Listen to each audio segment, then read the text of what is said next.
आप सभी को जय श्री श्याम। कैसे आप उम्मीद करते हैं सब अच्छे होंगे। प्रेमियों, आज की इस वीडियो में हम बात करेंगे कि यह 5 मूर्तियां अपने घर के मंदिर में या अपने घर में नहीं रखनी चाहिए। वो कौन कौन सी मूर्तियां हैं और क्यों नहीं रखनी चाहिए, उस बारे में थोड़ा सा डिटेल में आप लोगों को समझाने की कोशिश करेंगे। तो देखिए, वैसे तो घर का जो मंदिर है, इस टॉपिक पर हमने एक अलग से भी वीडियो बनाया है कि घर का मंदिर कैसा होना चाहिए।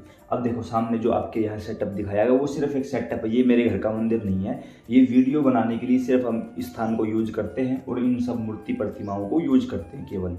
पहली बात तो घर के मंदिर में ऐसी मूर्तियाँ होनी चाहिए। देखो, इसको हम दीवार पर टांग भी सकते हैं, कहीं भी उठाकर कहीं भी रख भी सकते हैं, इसमें कोई परेशानी नहीं होती, इसमें कोई भी परेशानी नहीं होगी। कुछ प्रेमी क्या करते हैं, जो लड्डू गोपाल की तरह विग्रह होता है, कुछ लोग बाबा श्याम का विग्रह ले आते हैं, कुछ लोग लड्डू गोपाल का, फिर कुछ दिन उनकी सेवा की, मतलब निकला उनको फेंक दिया।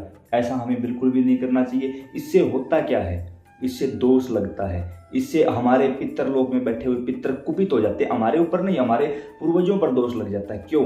अब जब हमारे घर में कोई छोटा बच्चा है, वो किसी का कोई नुकसान कर देता है, वो तो अब छोटा बच्चा है, उसको तो कोई कुछ कहेगा नहीं, उसको तो समझ है नहीं, तो सामने वाला आकर उसके माता पिता को डांट लगाता है, उसको फटकार लगाता है और नुकसान का जिम्मेदार उसके माता पिता को ठहराकर उससे अपने जो नुकसान हुआ है उसकी भरपाई करवाता है।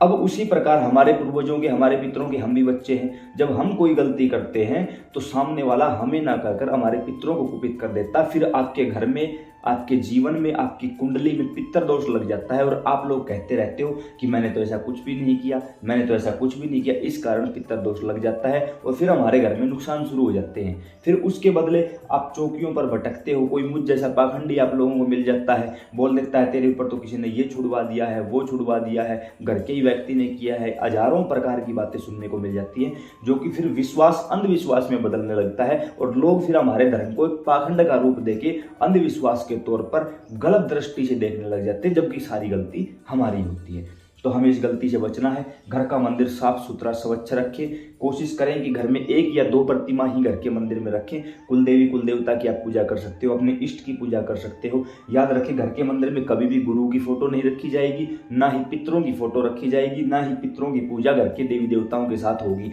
पितरों का अलग से स्थान दिया जाता है। इस टॉपिक पर काफ़ी वीडियो बनाई जा चुकी है पहले ही, अगर आप लोगों ने नहीं देखी है इस चैनल पर मिल जाएंगी, आप देख लीजिए। अब बात करते हैं कौन सी 5 फोटो नहीं रखनी चाहिए। सबसे पहली, नटराज स्वरूप भगवान शिव की फोटो। नटराज स्वरूप में संतों के मुख से ऐसा सुना है कि जब भगवान शिव क्रोधित थे तो उन्होंने नृत्य किया था। उन्होंने 2 अवस्था में नृत्य किया था, एक जब वो क्रोधित थे, एक जब वो आनंदित थे। 2 अवस्थाओं में नृत्य किया था। लेकिन जब उन्होंने रौद्र रूप में नृत्य किया था, उस रूप को नटराज स्वरूप कहा जाने लगा। और तब से संतों का यह मत है कि हमें घर में अगर हम नटराज स्वरूप भगवान शिव की पूजा करते हैं, प्रतिमा रखते हैं, तो उससे हमारे घर की शांति भंग होने का खतरा रहता है। एक रौद्र रूप है, उग्र रूप है, उस कारण हमारे दिमाग में तामसिक विचार घर कर लेते हैं, झगड़े होने की आशंका बढ़ जाती है, कहीं ना कहीं हम अंदर से जलन महसूस करने लग जाते हैं, गुस्सा बहुत ज़्यादा आने लग जाता है। तो नटराज स्वरूप भगवान शिव की प्रतिमा घर में हमें नहीं रखनी चाहिए। भगवान शिव के अन्य स्वरूप है, आप उनकी घर में आराम से पूजा कर सकते हो। और मैं तो कहूँगा भाई कि आप भगवान शिव के साथ युगल रूप में माता पार्वती को भी लीजिए, जो युगल स्वरूप में है भगवान शिव, माता पार्वती, गणेश जी, कार्तिकेय जी, मोर बैठे हैं, सिंह बैठे हैं, नंदी बैठे हैं, जो पूरा परिवार एक साथ बिल्कुल शांत अवस्था में आशीर्वाद अभय मुद्रा में बैठा है, वो फोटो आप यूज करिए, उससे आपको बहुत ज़्यादा फायदा होगा। दूसरी है भैरव बाबा की। किसी भी भैरव की पूजा घर में नहीं की जाती, मूर्ति घर में नहीं रखी जाती। पूजा करने का एक अलग विधान है। अगर आप 11 दिनों की, 41 दिनों की साधना उठाना चाहते हो तो साधना आप घर में कर सकते हो, कोई परेशानी नहीं। तेल की जोत जलाकर आप साधना कर सकते हो, लेकिन कोशिश करो कि वो फोटो रखी जाए जिस फोटो में उनके साथ या तो माता रानी हो, या भगवान शिव बैठे हो, या कोई भी ऐसा देवता जो सहायक देवता के रूप में बैठा हो, उसके साथ आप पूजा करोगे तो अच्छा रहेगा। अब अकेले भैरव की पूजा क्यों नहीं की जाती? क्योंकि इनको एक उग्र देवता के रूप में माना गया है। ये हर समय लगभग क्रोधित रहते हैं। इनका काम है शत्रु का विनाश करना, इसलिए ये क्रोधित रहते हैं। जब घर में हम इनकी पूजा करते हैं तो हमारे अंदर इतनी शक्ति का संचार होने लगता है कि हमारा शरीर हमारे कंट्रोल से बाहर हो जाता है और खुद हम ही लोग हमारे घर की शांति भंग कर देते हैं। क्यों? क्योंकि हमारा शरीर की योग्यता इतनी नहीं है जितनी उनकी शक्ति है। जब वो आते हैं उग्र रूप से आते हैं और इसी प्रभाव में वो हद से ज़्यादा प्रभाव डाल देते हैं। और ये चीज़ मैं किसी की सुनी सुनाई नहीं कह रहा हूँ, मैंने खुद अनुभव किया है। काल भैरव की साधना की, या एक प्रकार से कहूँ कि करवाई गई, ठाकुर जी ने करवाई। उसके बाद इतना ज़्यादा गुस्सा रहा मैंने ठाकुर जी से पूछा कि बाबा देखो, पहले से ही आपने इतनी कृपा कर रखी है, एक सिद्धि और आपने दे दी, लेकिन 1 महीने से भी ऊपर का समय बीत चुका है, मैं शांत क्यों नहीं हो रहा हूँ? और इस 1 महीने के दौरान आप सब लोग खुद साक्षी हो इस बात के कि इस 1 महीने में ना तो मैंने आपके मैसेजों का जवाब दिया और ना ही मैंने आपके फ़ोन उठाए। उसका कारण यही था, लोग पूछते रहे कि भाई क्या बात हुई, आपने फ़ोन नहीं उठाया, आपने जवाब नहीं दिया, आप मिले भी नहीं। तो उसका कारण यही था कि मैं अशांत था बहुत ज़्यादा। काल भैरव की साधना करके गुस्सा हद से ज़्यादा था। वो गुस्सा मैं आप लोगों पर निकालूं, इससे अच्छा तो ये था कि मैं अपने आप को अकेला कर लूं। तो आपकी इस वीडियो में आपको इस सवाल का भी जवाब मिल गया होगा। अगली फोटो है शनि महाराज की फोटो। शनि देव की फोटो कभी भी घर में लगा के उनकी पूजा नहीं करनी चाहिए। शनि देव की पूजा घर में नहीं की जाती। क्यों नहीं की जाती? देखो, बोलते ना कि इसके ऊपर शनि की वक्र दृष्टि पड़ चुकी है। उसका कारण है शनि महाराज को श्राप है, वो जिसकी तरफ भी देख लेंगे उसके ऊपर उनकी वक्र दृष्टि आ जाएगी, टेढ़ी दृष्टि आ जाएगी। शनि महाराज पता है कौन है? वो सूर्य के पुत्र हैं, सूर्य की तरह तेजस्वी हैं। माता छाया के पुत्र हैं, छाया की तरह शीतल हैं। भगवान श्री कृष्ण उनके आराध्य हैं। कितना प्रेम है भगवान श्री कृष्ण से उनको। और उनके गुरु तो वो हैं जो त्रिभुवन गुरु हैं, देवादेव महादेव भगवान शिव। तो इतनी सारी शक्तियां सिद्धियां होने के बाद भी क्या आपको लगता है कि कोई आपको नुकसान दे सकता है? नहीं। लेकिन उनको श्राप है कि आप जिसकी तरफ भी देखोगे वो उसके ऊपर आपकी 7.5 आ जाएगी, वक्र दृष्टि आ जाएगी। इन्हीं सब चीजों के चलते शनि महाराज की पूजा घर में नहीं की जाती। आपने देखा होगा मंदिर में जहां भी शनि महाराज की प्रतिमा होती है वो हमेशा नीचे की ओर नजर किए होते हैं, ताकि किसी भी प्रकार से किसी के ऊपर उनकी वक्र दृष्टि ना चली जाए।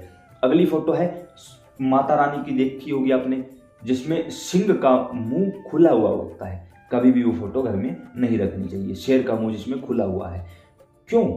क्योंकि खुला मुख वाला शेर शिकार पर निकला है, दुष्टों का अंत करने के लिए निकला है। और अगर हमारे घर में ऐसी प्रतिमा है तो वो हमारे घर की सुख शांति का भक्षण कर लेता है। आप लोगों ने देखा होगा मंदिर में जब भी माता रानी के शेर का मुख या तो आपको खुला ही नहीं मिलेगा, बाई चांस खुले मुख वाला शेर है तो उनके मुख में या तो लड्डू, बर्फी, पेड़ा, पान कुछ ना कुछ रखा होगा, ताकि वो उसका भोग लगाकर शांत रहे। ऐसे में हमें घर में इस प्रकार की फोटो की पूजा नहीं करनी चाहिए, क्योंकि इससे हमारे घर की शांति भंग होने का खतरा बना रहता है। अगली फोटो है राहु केतु।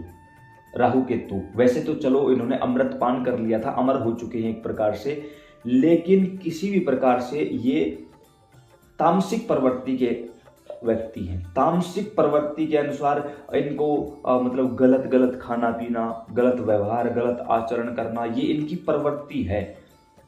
अमृत पीने के बाद भी इनको एक प्रकार से देवताओं के तुल्य नहीं रखा गया है, वो कैटेगरी इनको प्राप्त नहीं हुई है। तो इनकी शरण में हजारों प्रकार के जिन्न, जिन्नात, खबीश, राक्षस, ब्रह्म राक्षस, पिशाच, बेताल, ये इनकी सेवा में रहते हैं, इनके साथ साथ चलते हैं। तो इनसे होता है क्या, अनजाने में लोग जो इनकी तुच्छ सिद्धियों के लिए पूजा पाठ कर लेते हैं तो उसके साथ और भी चीजें घर में आ जाती हैं और वो हमें पता ही नहीं होता, और वो चीजें फिर घर की बैंड बजा के रख देती हैं। तो इनकी साधना या तो वो करे जो शमशानी क्रियाएं करते हैं, या कोई सिद्ध है, सयाना है, तांत्रिक है, अघोरी है, कोई भी ऐसे व्यक्ति है ना, वो इनकी साधना करते हैं। साधारण गृहस्थ जीवन में इनकी साधना नहीं की जाती। तो ये कुछ ऐसी बातें थी जो हमने आप लोगों को बताने की कोशिश की है। उसके साथ एक और सवाल था, वो भी मैं यहाँ ऐड कर देता हूँ कि काफ़ी मूर्ति आपने देखी होंगी, जैसे शिवलिंग है, कुछ शिवलिंग आपने देखे होंगे बिल्कुल हल्के होते हैं। वैसे शिवलिंग का स्वरूप भारी है लेकिन हल्के होते हैं। क्यों? क्योंकि वो अंदर से खोखले होते हैं। तो कोई भी अंदर से खोखली मूर्ति घर में नहीं रखी जाती। इससे क्या होता है, वो अपना खालीपन दूर करने के लिए उस घर की शांति को खा लेती है, उस घर की लक्ष्मी को खा जाती है। इसलिए कभी भी खोखली मूर्ति घर के मंदिर में या कोशिश करो घर में ही ना रखी जाए। हैवी मूर्ति घर में रखोगे, शिवलिंग होता है वो थोड़ा सा भारी शिवलिंग, बड़ा नहीं भारी शिवलिंग रखोगे तो वो ज़्यादा काम करेगा। बाकी तो देखो, मानो तो मैं गंगा माँ हूँ, ना मानो तो बहता पानी। उम्मीद करता हूँ जानकारी समझ पसंद आई होगी। अन्य प्रेमियों के साथ शेयर अगर करना चाहो तो कर सकते हो, बाकी आप लोगों की मर्जी है। अगर आप लोगों का ये भी सवाल था कि आपसे जुड़ना है, नीचे डिस्क्रिप्शन में व्हाट्सएप ग्रुप का लिंक दिया है, आप वहाँ से डायरेक्ट हमारे साथ व्हाट्सएप पर जुड़ सकते हैं। जय श्री श्याम, राधे राधे।